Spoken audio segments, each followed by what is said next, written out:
बिस्मिल्लाहिर्रहमानिर्रहीम।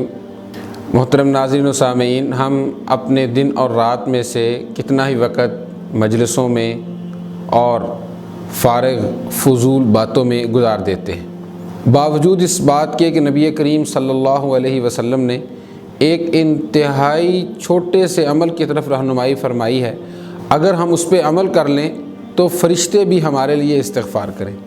और उस अमल के अंदर कोई मुशक्क़त नहीं, कोई थकावट नहीं, कोई इन्वेस्टमेंट नहीं, कोई मेहनत नहीं, सिर्फ़ बैठने का अमल है।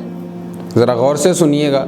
अबू हुरैरा रज़ी अल्लाह ताला अन्हु बयान करते हैं कि रसूलुल्लाह सल्लल्लाहु अलैहि वसल्लम ने फ़रमाया, अल मलाइकतु तुसल्ली अला अहदिकुम मा दाम फ़ी मुसल्लाहु अल्लज़ी युसल्ली फ़ीही, कि जब आदमी नमाज़ पढ़ता है और नमाज़ पढ़ने के बाद अपनी नमाज वाली जगह पर बैठा रहता है, और जब तक वो वहाँ बैठा रहता है और वज़ू की हालत में रहता है, जब तक वहाँ बैठा हुआ बेवज़ू ना हो जाए, उस वक़्त तक फ़रिश्ते उसके लिए दुआ करते रहते हैं। तक़ूलु अल्लाहुम्मा अग़फ़िर लहू अल्लाहुम्मा अर्हमहू, ए अल्लाह तो इसको मुआफ़ फरमा दे, ए अल्लाह तो इस पर रहम फरमा।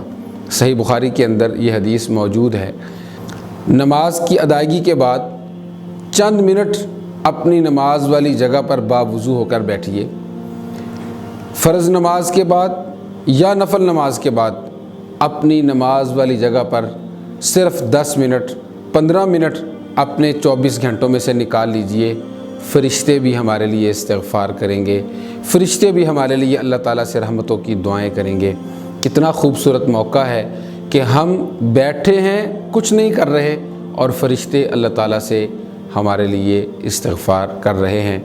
अगर हम इतने सुनहरी मौके से भी फ़ायदा ना उठा पाए तो यकीनन ये हमारी बहुत बड़ी बदकिस्मती और बदनसीबी होगी।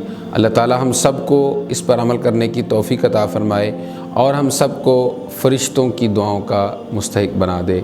वस्सलामु अलैकुम वरहमतुल्लाहि वबरकातुहू।